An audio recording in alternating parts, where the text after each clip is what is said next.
Now, we're going to talk about physical and chemical changes. A physical change is a change in the form of a substance, but not in its chemical composition. The identity of the substance does not change. To give you an example, we have this piece of paper, and you take a look, I just changed the piece of paper. So, is it still paper after I changed it, though? Yes, it is. Here we go. I crumpled up the piece of paper.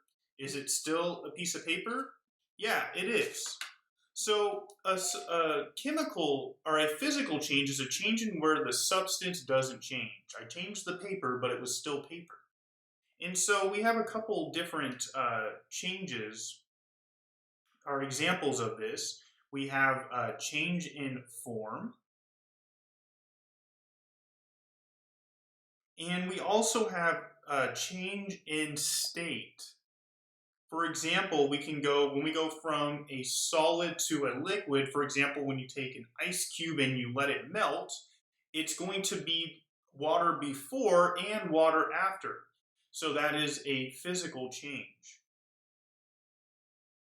Something to keep in mind is that in a physical change, reactants are always equal to products.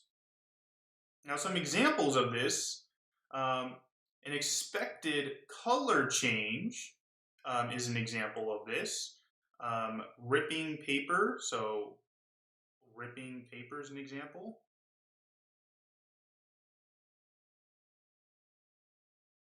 Boiling is an example. Melting is an example. Shattering glass is an example.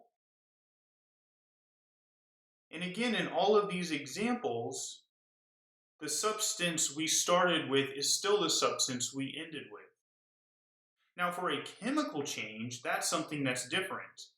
In a chemical change, the change of one or more substance will change into another substance. And so the identity of it does change. And there's some signs that tell us that a chemical change is occurring.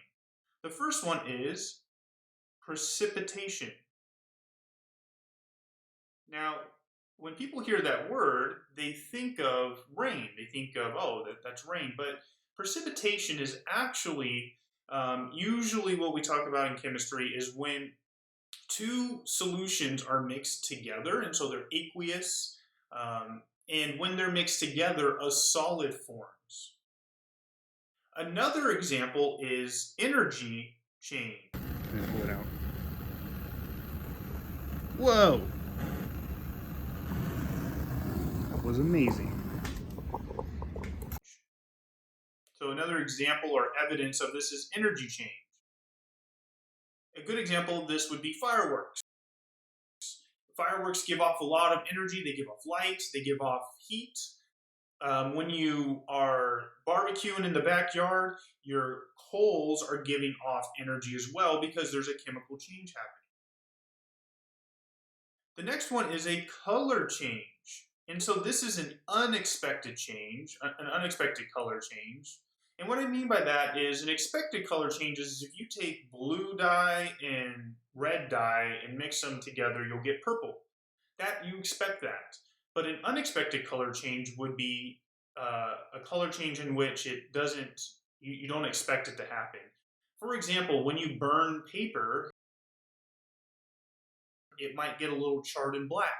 Or when you burn wood, it'll get charred and black, and if you burn it completely, it'll turn into a white ash. And so that's a color change.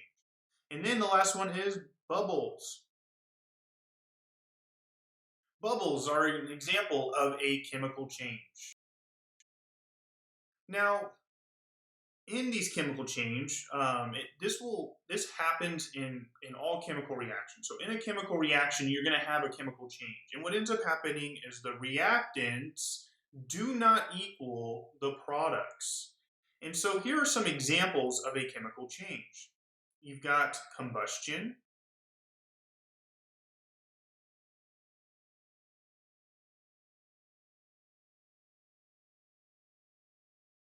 rusting, which is oxidation.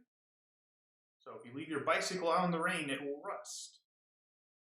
So decomposition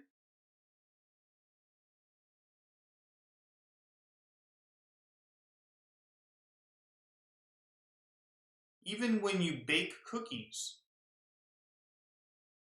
And we can actually detect this because when you bake a cookie, you eventually smell the sweetness of the cookie because the sugars in there are starting to break down.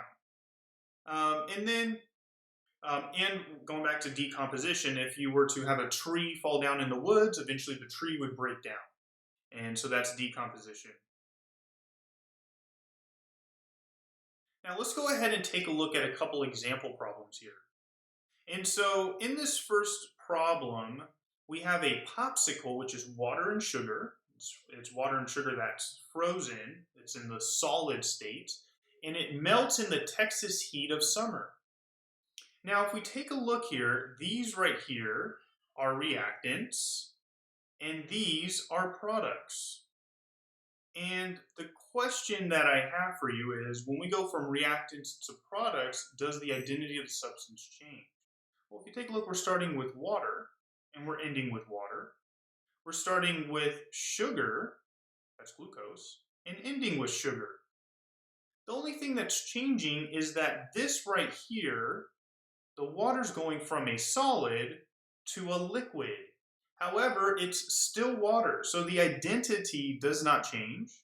So that means it's a physical change. And the key word that is said in the sentence is that it melts. And melting is a physical change. And just to also throw in there, so is boiling and so is dissolving. Those are physical. Now, if you take a look at this next one here, we've got you burn magnesium and oxygen using a Bunsen burner flame to form magnesium oxide. This is a piece of magnesium ribbon. This is a metal. What we're going to do is we're going to take that metal and we're going to put it in a flame. Do you think that it will catch on fire?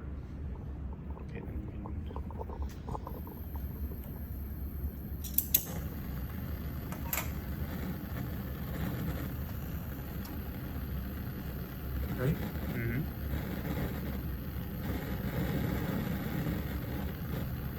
At the tip. Yeah. And pull it out. Whoa! That was amazing. So you've got magnesium, you've got oxygen, but then you have magnesium oxide. And so this actually does form a new substance because the magnesium and the oxygen come together to form a new substance. And so is there a new substance? Yes, there is a new substance, and it is a chemical change. Now, the key word here is burn. Whenever you burn something, you're chemically changing it.